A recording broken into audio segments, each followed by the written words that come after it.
Let's continue our discussion on contactors. And one of the big things about a contactor is they are going to fail. Contactors are second most replaced part. First is a capacitor, second being the contactor. So understanding the second most replaced part, let's learn a little bit about what causes this thing to fail.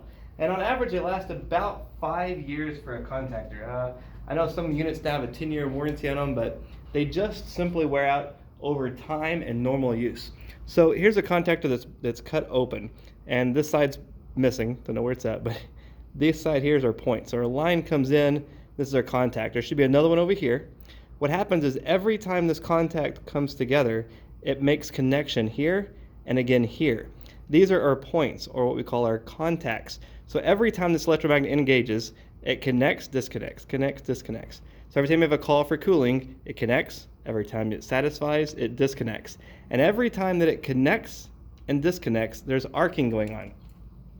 I'm not talking about arcing where you have animals 2 by 2. I'm talking about arcing where electrical arcing happens. And every time these contacts come together, just before it makes, there's a little bit of a lightning bolt or an arc happens. And that arcing causes damage. And it just wears them out over time. So just normal wear wears these out. Plus heavy loads, hard starting conditions, low voltage, all these things can wear this out a lot faster. So these points just simply get worn out just by normal use. So every time that we're working with a unit, we're doing maintenance on it or checking anything, it's very important to always check the contactor. I don't think this is going to show up in the camera, but these points in here are really, really, really worn out, really bad. So I have another one over here to show you that it's just absolutely worn just about completely away. Let's see where I left it. Here we go. Sorry.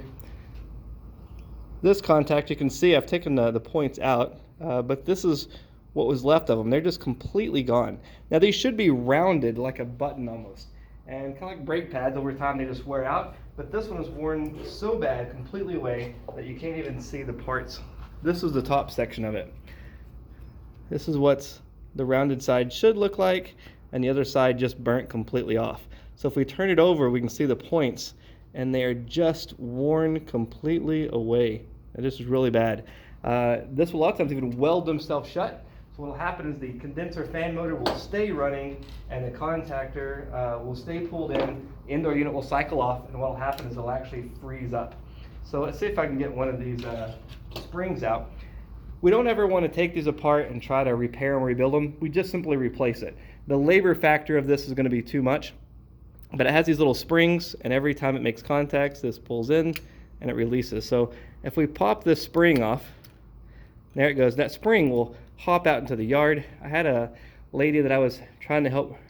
She didn't have the money to replace it, so I thought I was going to file it down and make it new for her, and that spring popped out in the grass. Couldn't find it. Ended up having to give her one.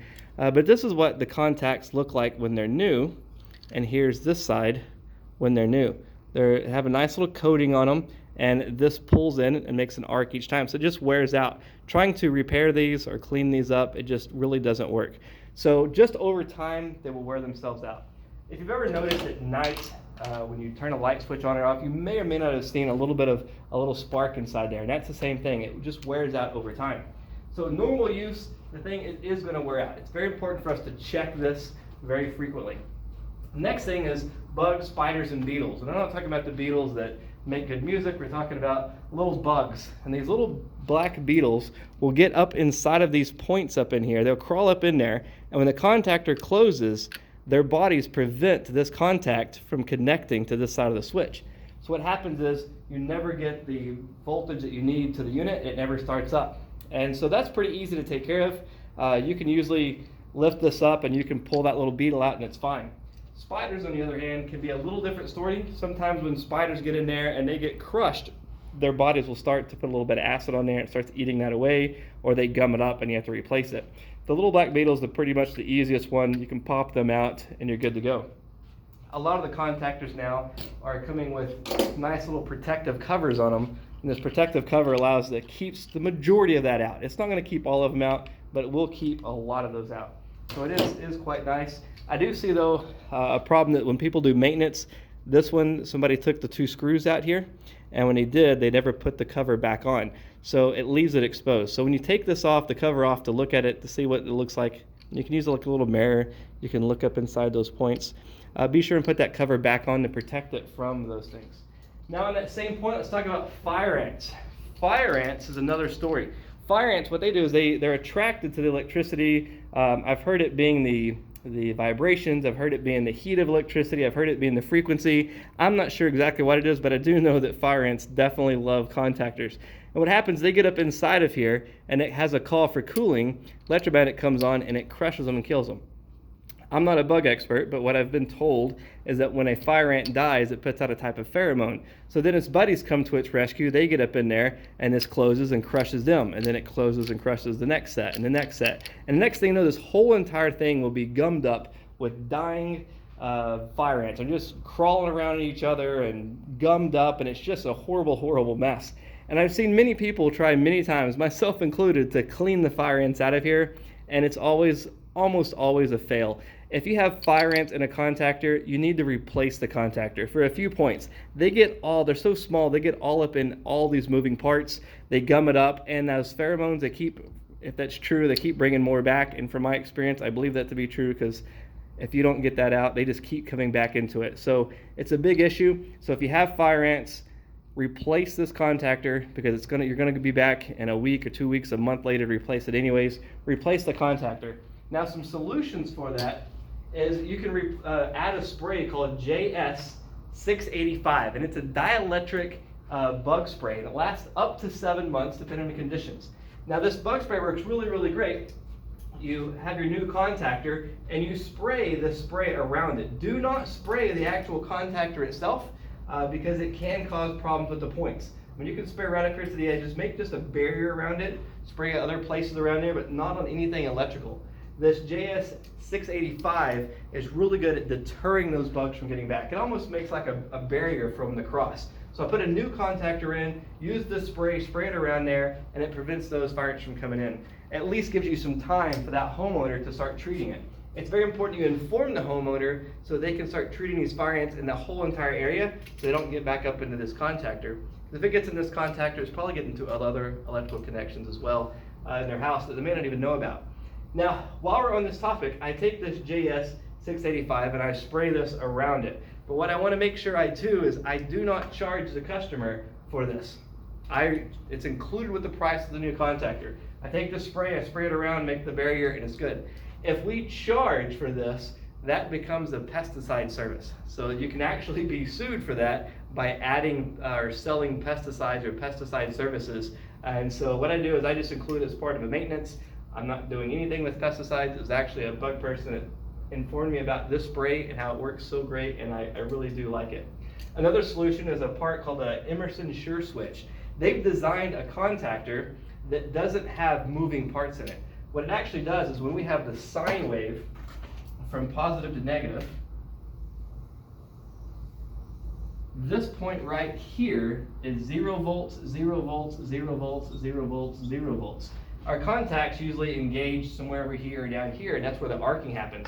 But they actually have a sure switch. I put a little control board in there, and they monitor the sine wave, and it actually makes the connections at one of these 0 points. So there's never any pitting going on, and there's no place for the fire ants to get into to get started. It's got some other benefits, such as it monitors the voltage. You get too low of a voltage, it won't engage. If you don't have enough 24 volts, it won't engage. And if it was just running, it keeps a 5-minute time delay. So if it's running, it waits 5 minutes before it comes back on. And it's called an Emerson Sure Switch. I have no relations with Emerson. They don't give me any money for nothing. It's just a product that I like. Same thing with this JS685. I'm sure in California it causes cancer. Don't eat it, spray it on you, anything like that. But I do know as far as fire ants go, it does buy you time to get that homeowner to treat that area. So fire ants is a big one. Replace that contactor when you have a fire ants issue. Another one is snake, lizards, and mice. Inside that unit, those bugs, those critters like to crawl up in there, and they find the safe hiding spots for winter. They want to make their house, and they get across the 2 points of this contactor.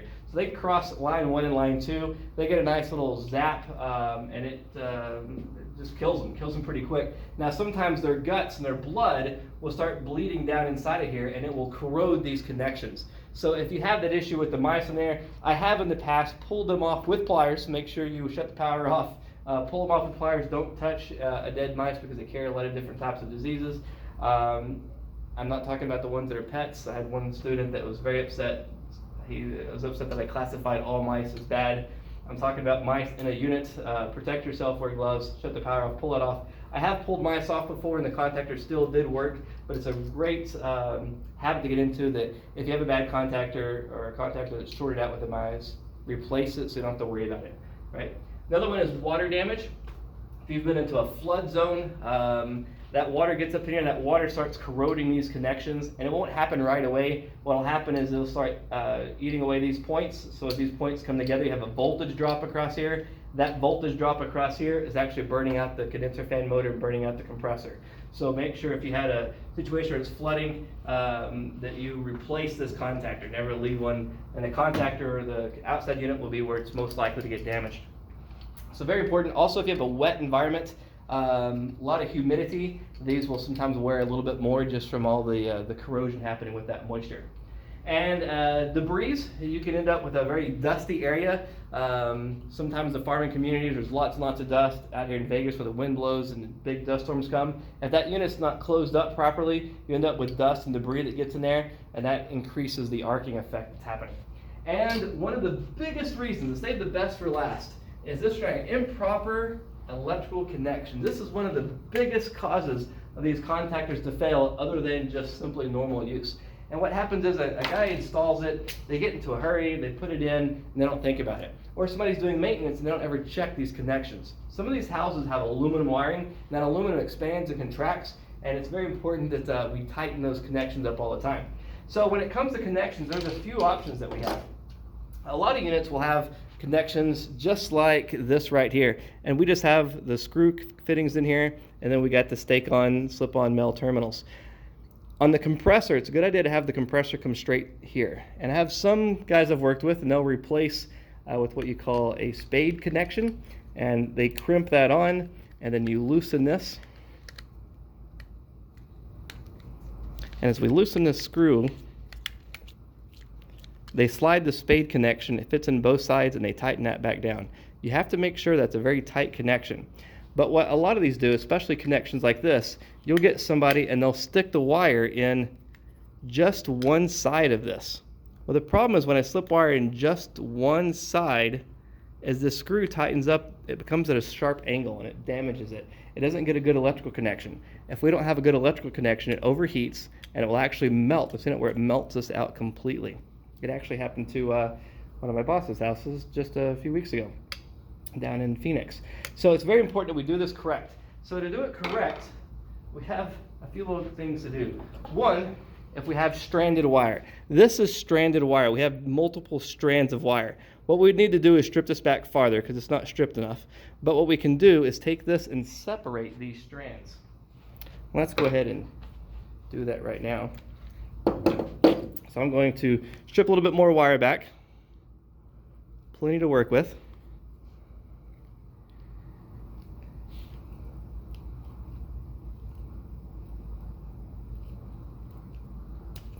There we go. So we have plenty to work with right there. And what we're going to do is separate these strands. I want about equal number of strands on each side. Then I can take my screwdriver, shove it down here in the center, and then pull them back on itself. They make a really nice electrician screwdriver that's the perfect size. Now see how it's split like a pitchfork? Now what's very important about this is when I loosen that screw, these wires will fit equally on both sides. Now it fits equally on both sides, but the problem is, notice how the excess wire is underneath these contacts. So what I'm going to do is then cut that wire back off. I needed them to be long to make this really nice bend right here, but I still have to remember to go back and cut off the excess. So that's what we're going to do, like that and like that. Now we have that split. Now when I take and put it inside of this connector here, it's the equal number of wire on each side. So when I tighten this up, it's going to be a nice firm connection. We're just going to tighten this up like this.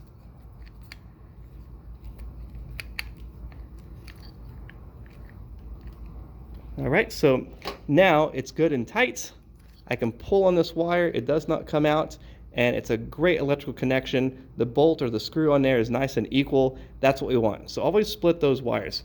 When I was working back in San Angelo, Texas, learning installs, I worked with a guy named Mike Groves, and Mike Groves was very strict, and I learned so much from working with Mike, and he always made me, no matter what, split these wires. And he would make me go back and do them again, and he used to aggravate me as a youngster. But nowadays, I thank Mike so much for what he taught me with that, to make sure that's done right. And when you do it like this, you don't have any problems. But sometimes you're working with stranded wire. That stranded wire has a little different set of rules. So here's, with solid wire. That was stranded. This one is going to be solid wire. So this solid wire is just one piece of wire. I can't split that. But what I can do is I can make this into a hook. I'm going to do the same thing. I'm going to strip a little bit more wire back. I'll strip it right about here. And it doesn't always come the first time. These are probably pretty worn wire strippers. These are from the class. Students use these all the time. So I got plenty of wire sticking out here. And what I'm going to do is make a hook around here.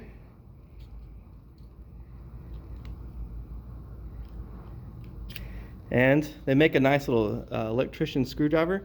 It's a screwdriver that has an extra little piece that comes out here. You can put it in and do all that in one quick little motion. So now that I have that done, I'm going to cut off this excess because I don't need all that on there. When you're on a video, that's when everything goes wrong. All right, so I got a nice little hook. Now I can take the same connection I used earlier. We're going to take this old wire off of here.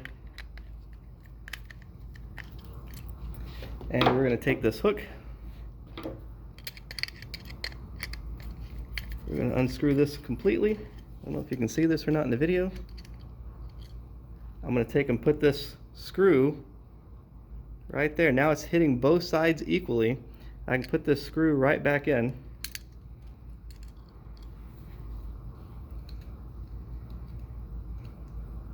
And while we're talking about this, if you work with somebody and they're really strict and picky and giving you a hard time, embrace that. That's a person that takes pride in their work, quality in their work. You can learn so much from those people. The best people I learned from were some of the most strict and hardest people that nobody else could work with, and it's so important to learn from everybody you can learn from. I'm going to set this down because I'm having trouble holding it. Okay, so it's tightening up. Apologize you can't see it in the video just now. I'll show you. There we go. So now it's hooked around that screw. This makes a good solid connection. That's what we want. It's not going to come loose. It has the same pressure on each side of that screw. This is going to last for a very long time. So that's how to do it with these screws. But there's a better. So with these lugs, I can take this stranded wire and I can take this lug fitting and I can slide that stranded wire inside of these lugs. It hits that screw, stops it. Now I can take my screwdriver here. I can tighten this up, and I want to tighten it really hard to make sure it's not ever going to come loose. Number one electrical problems, loose connections. So I tighten this up. That's a good firm connection. It's fast, it's easy. I know it's going to last a very long time. And if you have solid wire, you can do it the same way. You can strip that wire back. Then I'll just slide that solid wire right inside of that lug. Make sure I don't go too far. I don't want to go up underneath that contact there, but I put it right there. I take this lug, I tighten it up.